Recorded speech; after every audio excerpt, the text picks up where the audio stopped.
नमस्कार, स्वागत है आपका द फोर्थ स्टेट यूट्यूब मंच पर। मेरा नाम है रविंद्र सिंह शोरान। हमारे साथ जुड़ चुके हैं देश के जाने माने वरिष्ठ सम्मानित पत्रकार शीतल पी सिंह जी। हम लोग करते हैं बातचीत की शुरुआत। सर नमस्कार, बहुत बहुत स्वागत है सर आपका। नमस्कार नमस्कार, धन्यवाद। Sir, chief justice of India Suryakant ने साफ कह दिया है कि भैया एसआईआर सही है, और ठीक। देश में जो चुनाव आयोग ने काम किया है जबरदस्त निष्पक्षता से किया है सर। आहा। तो अब बताइए सर, क्या करें। नहीं, हम कुछ नहीं करेंगे भाई, जो करेंगे लोग करेंगे। ये चीफ जस्टिस ऑफ इंडिया, दरअसल मैं ये क्या कहा जाए, वो इस पद पर है लेकिन कहना पड़ेगा। वो जो फैसले कर रहे हैं वो नहीं समझ रहे हैं, उस फैसले से एक फैसला और हो रहा है, और वो फैसला बहुत खराब है। वो फैसला ये है कि लोगों का अगर न्यायपालिका में विश्वास ही खत्म हो जाएगा, उनके पास ये फैसला करना था कि चुनाव आयोग पर विश्वास बना रहे इस देश का। लेकिन उन्होंने जो फैसला कर दिया वो चुनाव आयोग से बढ़ के न्यायपालिका पे पहुंच गया है। और इस फैसले की जितनी कहीं मैंने इसका समर्थन नहीं देखा। वो उन प्रोफाइल्स को हम छोड़ दें जो सिर्फ समर्थन के लिए पैदा हुई हैं, लेकिन जो विवेचना करते हैं, किसी ने इनके इस फैसले और इस तरह के फैसलों का किसी भी किस्म का समर्थन कहीं नहीं किया।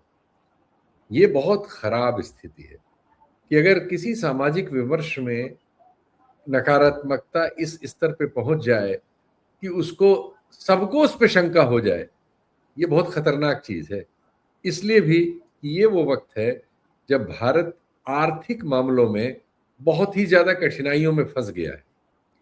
आज एसबीआई की चीफ ने कह दिया कि भारत आर्थिक रूप से, हमारा जीडीपी खतरे में है, जो था उससे घटने वाला है, हमारा इन्फ्लेशन बढ़ रहा है, महंगाई बढ़ेगी, हम आर्थिक संकट के दौर में हैं।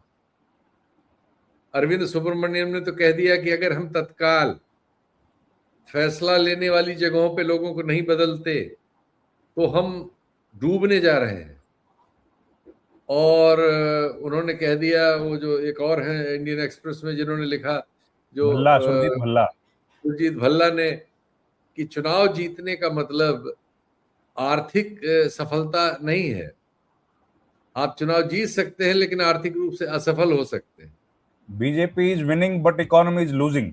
Economy is losing. तो ये सब चीजें अब दीवार पे बड़े बड़े अक्षरों में आ गई हैं, और प्रधानमंत्री उपदेश उपदेश देने की मुद्रा में आ गए हैं। एक और उनके फैसलों से इस देश का सिर्फ और सिर्फ चंद लोगों के हाथ में सब कुछ जा रहा है, और बाकी लोगों से सब कुछ छिन रहा है, और देश की ग्रोथ वगैरह सब फंस गई है। इंस्टीट्यूशन कोलैप्स हो रहे हैं, हम एक परीक्षा नहीं करा पा रहे हैं, एजुकेशनल सेक्टर तबाह हो गया है, यूनिवर्सिटीज कोई किसी लायक बची नहीं है, कोई नई यूनिवर्सिटी बनी नहीं है, किसी नए सेक्टर में हमारा कोई हस्तक्षेप नहीं है, एक्सपोर्ट हमारा स्टेगनेंट है, सर्विसेज के अलावा कोई ग्रोथ नहीं है, एफडीआई आया ही नहीं, एफआईआई यहां से चला गया, सिवाय मजदूरों के द्वारा भेजे गए रेमिटेंस के कहीं कोई ग्रोथ नहीं है। आंकड़ों में जालसाजी है, ये दुनिया कह रही है, और हम भी अब कहने पे मजबूर हैं, क्योंकि कहाँ तीसरी चौथी बात हो रही थी, छठवें पे नजर आए, और अभी और नीचे चले जाएं। तो स्थितियां बहुत खराब हैं। रुपया रोज टूट के इनके इज्जत पे पाबंद लगा रहा है। आरबीआई अपने खजाने से डॉलर फेंक फेंक के किसी तरह से उसको रोकने में लगा है कि 100 पे न पहुंच जाए, 100 पे न पहुंच जाए।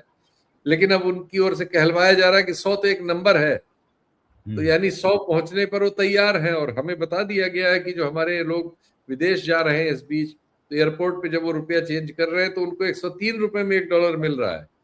तो कह रहे हैं प्रैक्टिस सर। में रुपया ऑलरेडी 100 पार कर चुका है, अनाउंस नहीं हुआ है सिर्फ।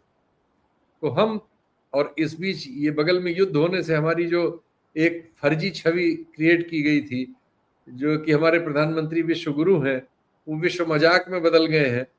और अब वो जहां जाते हैं, सही या गलत, उनके बारे में ऐसे मीम बनते हैं जिसकी बड़ी लोकप्रियता है। और हालत यह है कि अब वो जब कुछ भी टिप्पणी सोशल मीडिया पे करते हैं तो नीचे उनकी हंसी उड़ाने वालों की कतारें लगी हुई हैं। 4 ट्वीट उनके एक्स पर हैं, उसके नीचे कमेंट्स का एनालिसिस कर लीजिए, आपको समझ में आ जाएगा कि लोकप्रियता के कितने बड़े पायदान पे वो पहुंच चुके हैं।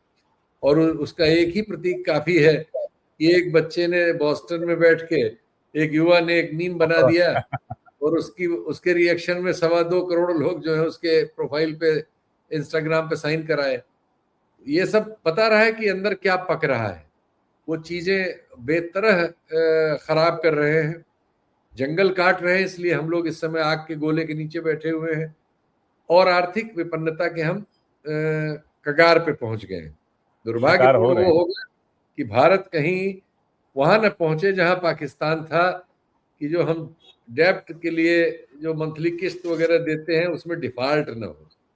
भारत के जी सामने आने वाला बड़ा खतरा वो होगा कि कभी डिफॉल्ट हमारे सिर पे न नाचता हुआ मिले। जी जी, मेरी आवाज आ रही है ना सर? मेरे ख्याल से मेरा फ्रिज शायद बिल्कुल। हो गया फ्रेम। मेरी आवाज आ रही है? अच्छा। आपका फ्रेम फ्रीज है, लेकिन बोलिए। जी जी जी, लेकिन आवाज आ रही है हमारी। अच्छा, मैं कह रहा था ठीक। सर कि ये जो स्थिति है, हम लोग अगर चुनाव आयोग की बात कर रहे थे, आपने सही बात कही। योगेंद्र यादव ने कहा, एडीएम जबलपुर से उसका कंपेयर किया। वो जो केस था, आपको याद ही है सर, हम्म। तब तो इमरजेंसी थी। तो जी। स्थिति वाकई में आपको भी लगता है सर कि लोग उतने ही खफा हैं? क्योंकि उस दौर में जो खफा होने वाले लोग थे वो आज सत्ता में हैं। नहीं, उससे ज्यादा, उस उतने नहीं। इसलिए कि तब उत्तर भारत में खफा थे, दक्षिण भारत में नहीं। अब पूरे भारत में खफा है, उत्तर हम्म। पूर्व से लेके सब जगह। और अब चूंकि सबको ये प्रभावित कर रही है, इस तरह की आर्थिक स्थितियां नहीं थी तब, इसलिए जो कठिनाई है वो बहुत विकराल है और उसके वापस सुधरने के कोई चांस नहीं है। इसलिए ये चीज जो है और बढ़ती जाएगी।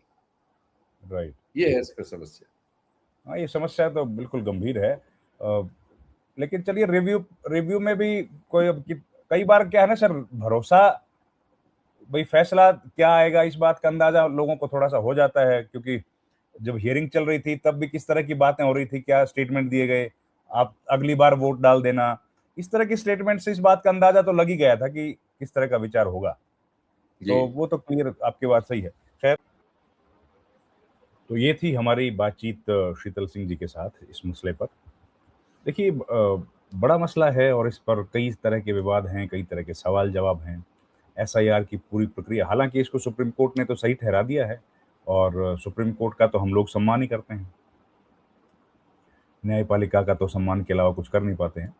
सम्मान करते हैं, सम्मान कर रहे हैं।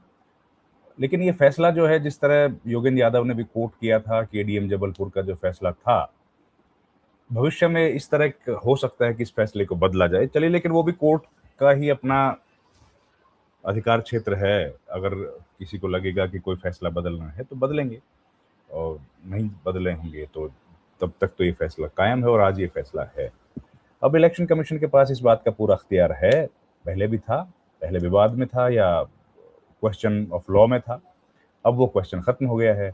अब उनके पास पूरा अधिकार है कि पूरे देश में वो एसआईआर की प्रक्रिया को तेजी के साथ चलाएं। वो तेजी के साथ चला रहे हैं, तेजी के साथ चलाएंगे भी।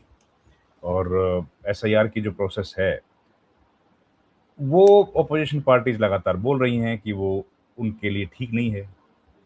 लेकिन सुप्रीम कोर्ट ने ये भी कहा है कि भाई इसमें कहीं गड़बड़ तो है नहीं, ये तो बिल्कुल दुरुस्त है, सही है। और जो पूरी प्रक्रिया को फॉलो किया गया है वो कानून सम्मत है। उसमें कहीं गड़बड़ी की कोई गुंजाइश हम लोगों को नहीं।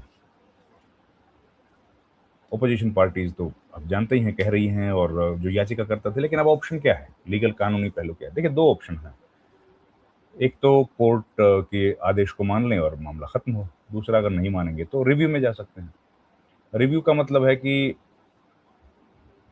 ये जो फैसला दिया है कोर्ट का, इसको रिव्यू करेंगे, दोबारा से जजेस बैठेंगे और मामला चलेगा। और उसके बाद जो फैसला आता है, तो तीसरा ऑप्शन है क्यूरेटिव पिटीशन का। क्यूरेटिव पिटीशन का जिक्र कानून में कहीं नहीं है, लेकिन सुप्रीम कोर्ट ने अपने से, अपने नियमों में ये क्यूरेटिव पिटीशन का हवाला दिया है। और दो ऑप्शन अभी बाकी हैं। अगर कोई जाना चाहेगा कोर्ट को, बड़ी बड़ी बेंच के पास या क्यूरेटिव पिटीशन में, तो वो ऑप्शन अवेलेबल है। ये दो न्यायाधीशों की खंडपीठ थी जिन्होंने फैसला दिया है, सीजेआई सूर्यकांत और जस्टिस जयमाला बागची की पीठ, उन्होंने ये फैसला दिया। तो अब जो याचिका करते हैं वो लोग डिसाइड करेंगे उनको जाना है कि नहीं जाना है, पर तय हो गया है। एसआईआर की जो पूरी प्रक्रिया है वो कानून सम्मत है, एक। और दूसरी बात है कि SIR की पूरी प्रक्रिया पूरे देश में हो, ये तय कर दिया है कानून के हिसाब से। अब सुप्रीम कोर्ट ने लीगल तौर पर SIR को सही ठहराते हुए चुनाव आयोग के हाथ में ये ताकत दे दी है कि वो अपने हिसाब से अब इसको आगे बढ़ाए। तो इस वीडियो में इतना ही। आपसे रिक्वेस्ट है, हमारे चैनल को प्लीज़ लाइक करें, शेयर करें, सब्सक्राइब करें, और अगर संभव हो तो ज्वाइन भी कर लें, जिससे हमें आर्थिक मदद प्राप्त होगी। आपका बहुत बहुत धन्यवाद। Thank you very much. नमस्कार।